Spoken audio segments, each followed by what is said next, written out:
श्री कृष्ण कन्हैया लाल की जय। श्री निजानंद स्वामी की जय। श्री प्राणनाथ प्यारे की जय। अर्श तुम्हारा मुझ दिल माहे अर्श की शब विशात। खाना पीना सुख सिंगार माहे शब न्यामत हक जात। माहे सब न्यामत हक जात। श्री कृष्ण कन्हैया लाल की। तो अपने दिल में अक्षरातीत पूर्ण ब्रह्म परमात्मा का आसन लगाने की बात चल रही है। सब गुज तुम्हारे दिल का जिन मेरा दिल किया रोशन। जेता मता विचार सके सब आया दिल मोमिन।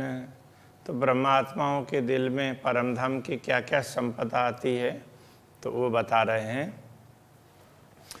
सब गुज तुम्हारे दिल का, धामधनी के हृदय की बातें तो वही है। बातें क्या है कि मुख्य बातें तो प्रेम है। तो उनके हृदय का प्रेम जिससे जिन मेरा दिल किया रोशन, जिसने मेरे हृदय को प्रकाशित किया है। जेता मता बीच अरश के, परम धाम की जो भी संपत्ति है सब इसी में, इसके साथ में संलग्न होती है। कृपा है, प्रेम है, इसी में सब कुछ समाई हुई होती है। वो सब आया दिल मोमिन, ब्रह्मात्माओं के दिल में सब उतर आते हैं जब पूर्ण ब्रह्म परमात्मा को हृदय में बैठाते हैं। तो कया अरस दिल मोमिन हक बैठे उठे खेलाए। तभी ब्रह्मात्मा के हृदय को परमधाम कहा है, क्योंकि स्वयं पूर्ण ब्रह्म परमात्मा उसमें बैठते हैं, उठते हैं और ब्रह्मात्माओं को आनंदित करते हैं, खिलाते हैं। सुख बकाह का अरस रूहें सिफत क्यों कहे दिल जुआएं। सुख बक्का सुख, परमधाम का अखंड सुख ब्रह्मात्माओं के लिए, ब्रह्मात्माओं को जो अखंड सुख प्राप्त होता है कि उस विषय में सिफत क्यों कहे दिल जुआएं। ये दिल अथवा ये नश्वर जगत का दिल या इस शरीर की जिह्वा के द्वारा उस सुख का वर्णन नहीं हो सकता है। पर दिल जो अंग है, दिल के जो अंग है, धनी अरस तुम्हारा सोए। हृदय के तो जितने भी अंग हैं वो सब हे धाम धनी, वो आपका धाम ही है। अब उसका कंट्रोल सब आपके हाथ में है। तो ये कहना चाह रहे हैं, तुम्हें देखे कहे बातें सुने लेबे तुम्हारी बानी की खुशबुए। इसलिए कि आपकी बातें सुनना, आपको आपके दर्शन करना और आपकी बातों की सुगंध लेना, तो ये सारा तो ये ब्रह्मात्मा कर सकती है। तो हृदय में आप बैठे हैं तो फिर ब्रह्मात्मा को सब कुछ आप ही आप दिखते हैं। ये कहना चाह रहे हैं। पिए तुम्हारी सुराही का ले स्वाद फूल शराब। तो आपके सुराही का, आपके पात्र आप प्रेम प्रदान करते हैं तो उस प्रेम को पूरा पात्र भर भर करके हम पीते हैं। ऐसी लेऊ मस्ती महबूब की ज्यों उड़ जावे ख्वाब। तो मुझे ऐसा लगता है कि धामधनी के सानिध्य का ऐसा सुख लूँ, ऐसी मस्ती लूँ जिससे ये सारा स्वप्न उड़ जाए। मुझे स्वप्न का कुछ दिखे ही नहीं, आप ही आप दिखो चारों तरफ। तो इस प्रकार से अपने चाहना व्यक्त कर रहे हैं। एक स्वाद दिल देखे तुमको, सुने तुम्हारी बानी की मिठास। तो एक बार यदि ये दिल आपको देख सके, आपके दर्शन कर सके, तो उसको जो स्वाद प्राप्त होता है और सुने तुम्हारी बानी मिठास, आपकी मीठी बाणी सुनने पर उसको और दूसरा स्वाद प्राप्त होता है। इस तरह से एक के बाद एक ऐसे स्वाद मिलते रहते हैं। लेऊं खुशबोए बोलूं तुम सो, तो आपके साथ में मैं बात कर सकूं तो उससे भी वो सुगंधी निकलती है, आपके साथ में बात करने से भी वो शोभा बढ़ती है। और क्यों कहूँ दुल्हा विलास, आपके साथ में आनंद विलास करते हैं तो उसके लिए क्या बताएं। हर चीज़ में सुख है, तो आपके साथ तो आपके सानिध्य में हर प्रकार का सुख है। जेता सुख तुम्हारे अर्श में सो सब हमारे दिल, तो आप जहाँ बैठते हैं तो वो परम धाम, आप दिल में बैठेंगे तो परम धाम के सारे सुख हमें प्राप्त होंगे, वो हमारे दिल में उतर आएंगे। ए सुख रूह मेरी ले वही, जो दिए इन अर्श में मिल, तो ये सुख ब्रह्मात्मा मेरी आत्मा लेती है, जो इस धाम में हृदय को ही आपने धाम बनाया है, तो हृदय धाम, हृदय के साथ में वो ओतप्रोत बनी है, मतलब उसको हृदय से ही सब कुछ दिखता है। तो इस हृदय में ही पूर्ण ब्रह्म परमात्मा बैठे हैं ये दिखता है, तो उनको ये सब होता है। रुआ वर्णन करे क्या होए, जो लो साधन ले निश्वत, आत्मा वर्णन करती रहे उतने मात्रा से तो क्या होगा, जब उसको आपके संबंध का अनुभव होने लग जाएगा तो उसको सचमुच आस्वाद प्राप्त होगा। इश्क इल्म जोश हुकुम ये सब मेहरें पाई न्यामत, परमधाम की संपत्तियों में प्रेम है, ज्ञान, जोश, आदेश, ये सब आपके कृपा से ही प्राप्त होने वाली संपदाएं हैं। दिल के अंगों बिना हक के इत स्वाद लीजिए क्यों कर, तो हमारे दिल के अंग आपके बिना स्वाद कैसे लेंगे, आप होंगे दिल में अंग बैठेंगे तो ही तो आपका स्वाद ले सकेंगे। देखे सुने बोले बिना, तो क्या अरस नाम धराया धनी बिगर, देखे सुने बोले बिना, देखें सुने बोले तो उसके बिना तो और आपकी उपस्थिति के बिना इस दिल को केवल नाम रखने से तो नहीं होगा ना। अर्श नाम धराया धनी बिगर, तो धनी के बिना आपकी उपस्थिति नहीं होगी, आपके बिना इसको कैसे परम धाम कह सकते हैं। तो देखना सुनना ये सारा ये आपके होने पर ही हो सकता है। जो माशुक सेजना आइया, जो प्रियतम परमात्मा इस दिल रूपी शैया पर नहीं आते हैं, देखिया सुनिया न कही बात, तो जब तक नहीं आते तब तक उनके विषय में न देख सकते, उनको देख सकते, न उनके विषय में सुन सकते हैं, न कह सकते। सुख अंग न लियो इन सेज को, ताए निष्फल गई जो रात, तो जो इस सैया का अनुभव नहीं कर सकती है, धामधनी को हृदय में नहीं बैठा सकती है, ऐसी आत्मा के लिए तो ये अंधकारमय जगत, ये रात्रि है तो ये खेल देख रहे हैं, तो ये फेरा ये निष्फल हो जाएगा। अरस तुम्हारा मुझे दिल, माए अरस की सब विषात, इसलिए आपका धाम तो मेरा हृदय है, इसमें परम धाम की सारी संपत्ति, विषात का अर्थ संपत्ति, तो सारी सामग्री, तो सारी सामग्री इसमें है। आप जहाँ होंगे वहाँ सब कुछ हो जाएगा।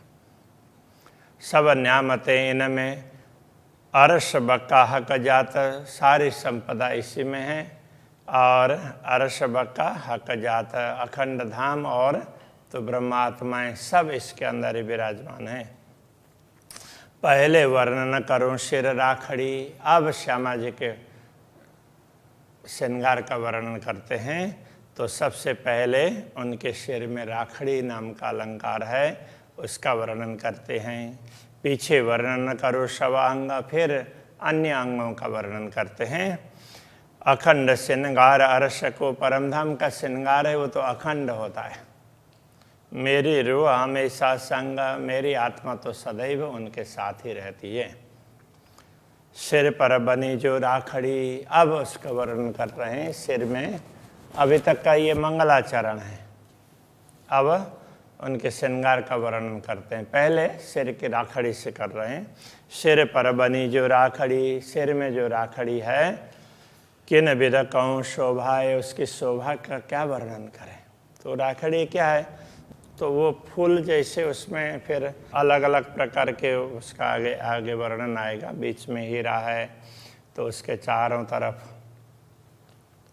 माणिक है, उसके ऊपर में नीलमणि है, इस तरह का ऐसा वो फूल जैसा। तो पीछे तक उसकी डोरी है, पीछे तक पहुंची होती है, तो पीछे बांध करके फिर ऊपर ऐसे लटकाते हैं, तो उसको राखड़ी कहा है।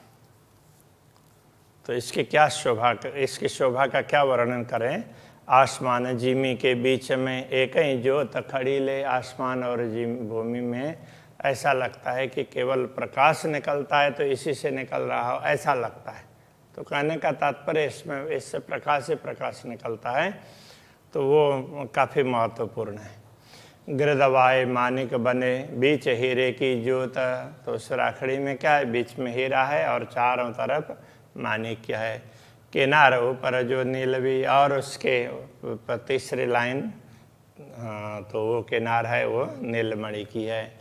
हुई जिमी अंबर उद्योता, तो वो तो भूमि से लेकर के आकाश तक उसकी चमक फैली हुई है। शेथे भी सिर कांगरी, और सिर कांगरी पान, शेथे भी सिर कांगरी, वो मांग भी किस तरह से, सिर में वो कांगरी, वो कांगरी हो ना, उस प्रकार से उसकी भी बड़ी सुंदर डिजाइन है। और सिर कांगरी पान, और सिर में जो पान है दोनों ऐसे इधर पटली है, तो उसमें भी वो उसमें पान जैसे आकार का, तो वो भी आभूषण होता है, तो उसमें भी कांगरी है। इन सिर शोभा क्यों कहूँ अलेखे अमान, तो इस प्रकार सिर की शोभा का क्या वर्णन करें, उसका तो लेखा जोखा ही नहीं होता है, और अमान उसको मापा भी नहीं जा सकता। माए हारे खजूरे बूटियाँ, तो बीच में तो खजूरे, वो खजूरा क्या है कि ऐसे ऐसे ऐसे ऐसे करके, तो ऐसे ऐसे उसमें जैसे खजूर वो होता है ना कीड़ा, तो उसके पैर ऐसे होते हैं, तो उस तरह से। तो ये क्या उसको बोलेंगे कुछ निशान, ये इसमें टोपी में भी है, तो ये जो स्प्रिंग है वो ऐसे ऐसे जुड़ करके उसमें मिल करके बना होता है, उसको खजूरा बोलते हैं, ऐसे आभूषण को। माए हारे खजूरे बूटियाँ, उसमें बूटियाँ हैं, दूसरे खजूरे हैं, ऐसे उनके हार हैं। बीच फूल करता है ज्योता, बीच में फूल है, तो उसकी ज्योति बहुत ज़्यादा है। जुदे जुदे रंगों जवेरा, अलग अलग रंग के रत्न हैं। ठौर ठौर रोशनी होता है, उससे सर्वत्र प्रकाश होता है अलग अलग स्थानों में, मतलब जहाँ उससे प्रकाश ही प्रकाश निकलता है, ये कहने का तात्पर्य है। लाल सेंथे ज्योत जवेर की, दोए पटली समारी सिर, तो लाल सेंथा है, उसमें से भी हीरे की जैसी ज्योति निकलती है, तो वो मांग है, लाल है, तो मानो वो क्या है कि हीरे के कण ही वो उस तरह से मांग की तरह से लगाए हुए हैं, ऐसा लगता है, तो उसमें से ज्योति निकलती है।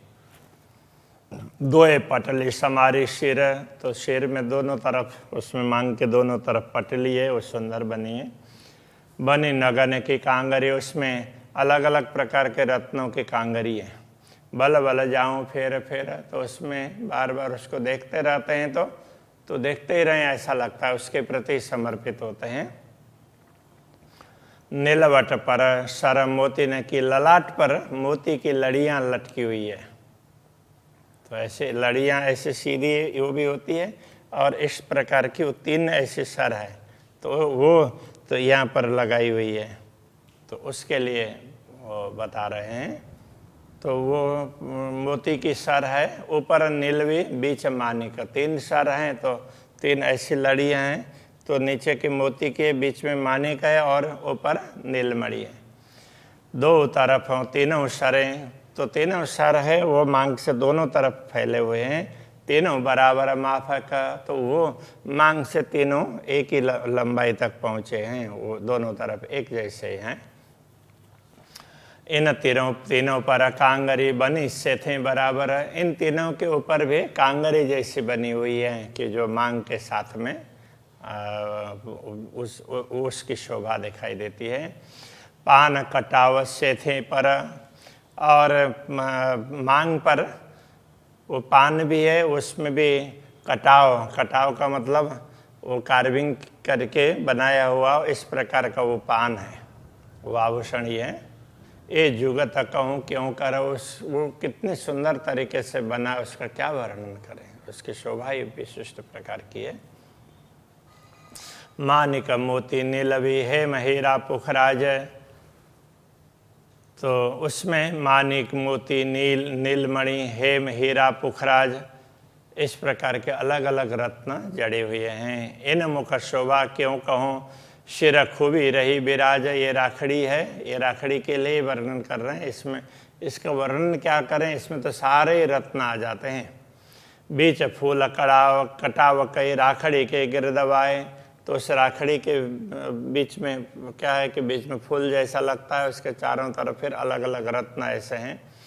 ये जुगत बनी मूल बेनी, तो ये युक्ति ऐसे आगे बढ़ती बढ़ती मूल बेनी तक पहुंची है। ये जुगत बनी मूल बेनी लगा, बेनी तक इसकी ऐसी शोभा है।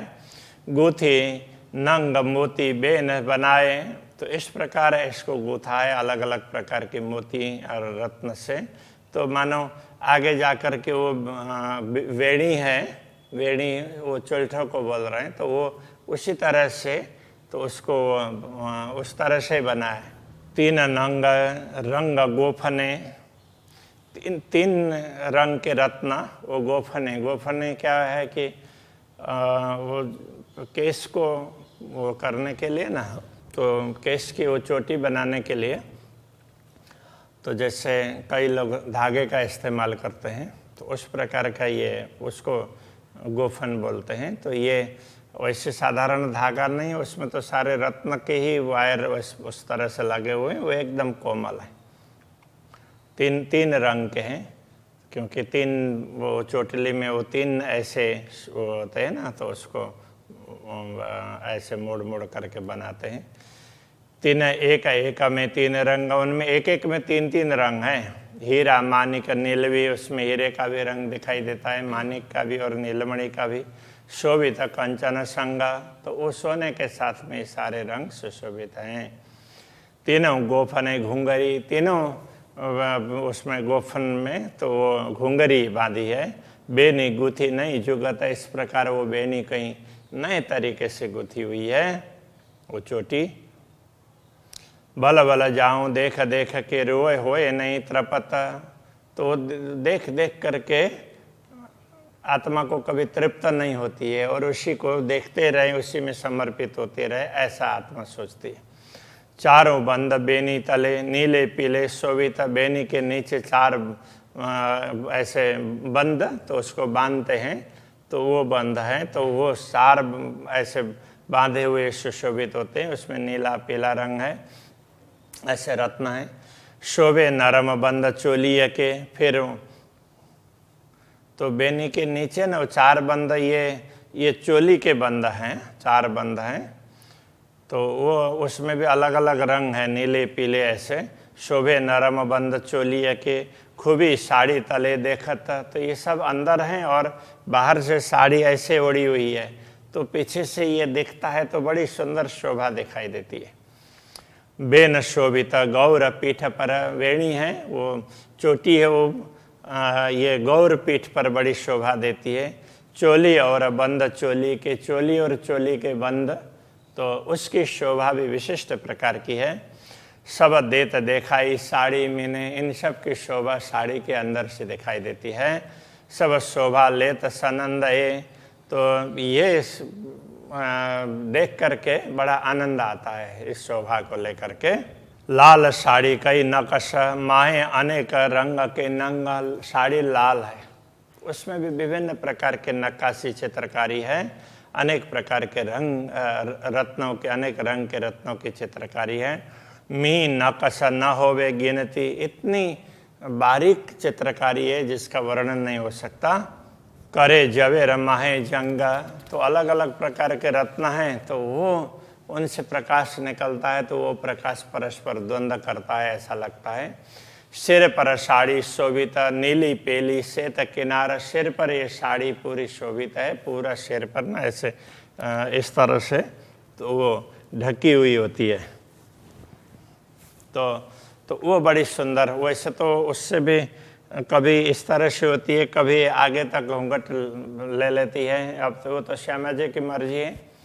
तो साड़ी में साड़ी के किनार है, उसमें भी नीले पीले सफ़ेद उसके कांगरी है। तीन पर सोहे कांगरी, उनमें वो कांगरी है। करे 5 नंग झलकार, अलग अलग प्रकार के 5 रत्न हैं, वो उसकी चमक उसमें से निकलती है। साड़ी कोर किनार पर, साड़ी के किनार पर, तो वो किनार पर जो कोरा उस कोर बोलते हैं उसके किनार ही, तो ये किनार पर के किस प्रकार से नंग कांगरी शोभित, ये कांगरी है अलग अलग रत्नों की जैसी लगती है, रत्नों की है। फूल बेल कई खजूरे, उसमें कई प्रकार के फूल हैं, तो क्योंकि तो उसमें क्या है कि पहले तो ये किनार पर न वो ऐसी वो पूरी पट्टी जैसी वो होती है, उसके ऊपर में फिर वो कांगरी होती है, तो वो बड़ी विशिष्ट प्रकार की है। तो उसमें फूल बेल खजूरे ये सब है। छेड़ों मीने झलकता, वो किनार तक वो सब उसमें से चमक निकलती है। कई छापे बूटी नकश नंग साड़ी बीच अपार, कई प्रकार के छापे हैं, बूटी हैं, तो ऐसे इस प्रकार की नक्काशी है। ऐसे साड़ी में विभिन्न प्रकार के रत्न हैं जिनका पारावार नहीं है। कई नंग रंग झल के बीच में कई प्रकार के रंग के रत्न बीच बीच में चमकते रहते हैं। शोभा न आवे माहे सुमार, इस प्रकार साड़ी की शोभा सुमार में नहीं आती है का तात्पर्य उसको शब्दों के द्वारा व्यक्त नहीं किया जा सकता, उसका पारावार नहीं। तो चलो अभी के प्रसंग को यहीं रखते हैं। श्री कृष्ण कन्हैया लाल की जय। शोभा नावे माहे सुमार, शोभा न आवे माहे सुमार, कई छापे बूटी नकश, कई छापे बूटी नकश, रंग साड़ी बीच अपार, रंग साड़ी बीच अपार, कई नंग रंग झलके बीच में, कई नंग रंग जल के बीच में,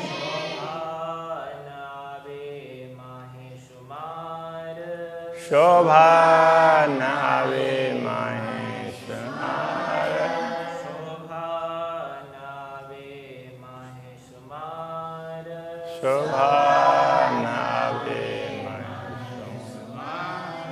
बोलिए श्री कृष्ण कन्हैया लाल की, सद्गुरु महाराज की, श्री प्राणनाथ प्यारे